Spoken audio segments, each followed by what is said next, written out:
Eh, un día, en un libro de un historiador de mi edad, un historiador español de mi edad, que se llama Secundino Serrano, que había escrito un libro sobre la guerrilla, no, sobre la guerrilla no, perdón, un libro que se llamaba La última gesta, los republicanos que derrotaron a Hitler.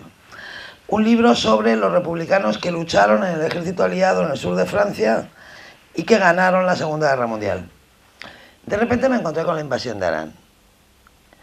Entonces, el libro, con toda la naturalidad del mundo, decía así: el 19 de octubre de 1944, un ejército de 4.000 soldados armados cruzó los Pirineos e invadió el Valle de Arán. Y a mí en aquel momento se me aceleró el corazón. Yo tuve un ataque de taquicardia.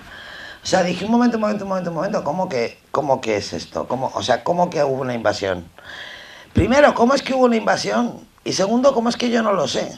O sea, a mí de aquella historia me parecía asombroso que realmente un ejército hubiera llegado desde Francia a ocupar un valle de los Pirineos y que lo hubiera ocupado durante 9 días. Eso era en sí asombroso, pero más asombroso todavía era que yo no lo supiera, ¿no? Ni yo ni nadie. Yo cuando publiqué la novela era muy conmovedor porque hacía muchas entrevistas y llegaban los periodistas y me decían, me vas a perdonar, pero yo no sabía nada. Y yo decía, no te tengo nada que perdonar, pues no me extraña nada que tú no sepas nada, ¿no? Entonces, ¿qué ocurrió? Es un poco largo de contar, pero es una historia bonita, ¿no? Después de la guerra, el Partido Comunista de España fue el único partido que estuvo dispuesto a organizarse desde el primer momento en el interior, ¿no? Pero la dirección del Partido Comunista se fue a Moscú, se vino a Buenos Aires, a La Habana, se repartió lejos de las zonas de conflicto. Y el Partido Comunista en Francia quedó en manos de un dirigente de provincias, aparentemente secundario, un hombre interesantísimo, inteligentísimo y fascinante, un seductor a todos los niveles, que se llamaba Jesús Monzón. Entonces Jesús Monzón pensó que en aquel momento, en el otoño del 44, cuando Francia, el sur de Francia, estaba liberado, pero Hitler seguía resistiendo en Berlín, él pensó, y pensó bien, que era el momento de invadir España, que era el momento de darle un susto a los aliados. Porque él pensó, si Franco reacciona, los aliados se van a encontrar con un ejército en los Pirineos, a un paso de la Francia liberada. Si Franco se cabrea y cruza los Pirineos, Hitler va a tener un balón de oxígeno cuando menos lo espera, ¿no? Y eso a los aliados no les conviene. Con lo cual él pensó con su cabeza que los aliados seguramente decidirían apoyar la invasión e invadir después para quitar a Franco del poder.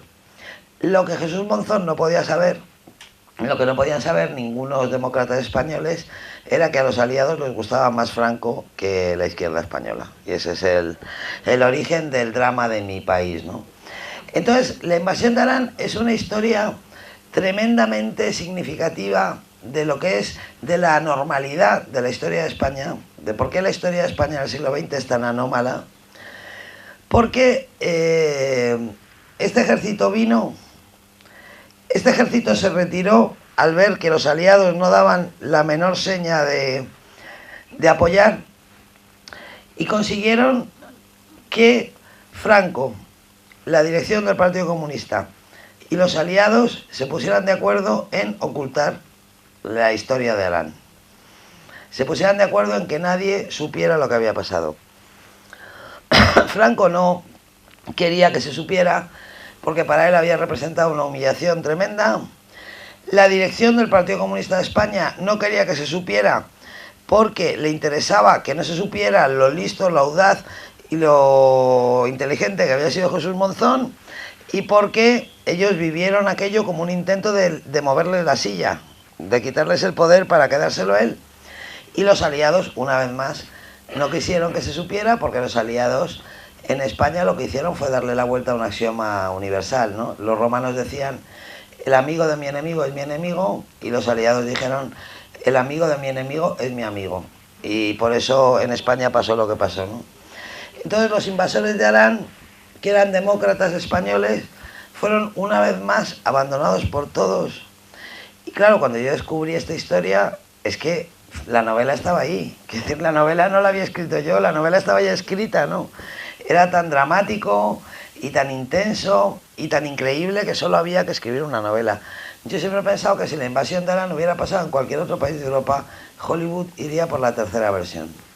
Como ha pasado en España, pues no se ha hecho ni siquiera una película española, que yo la he intentado hacer y no ha habido manera de levantarla.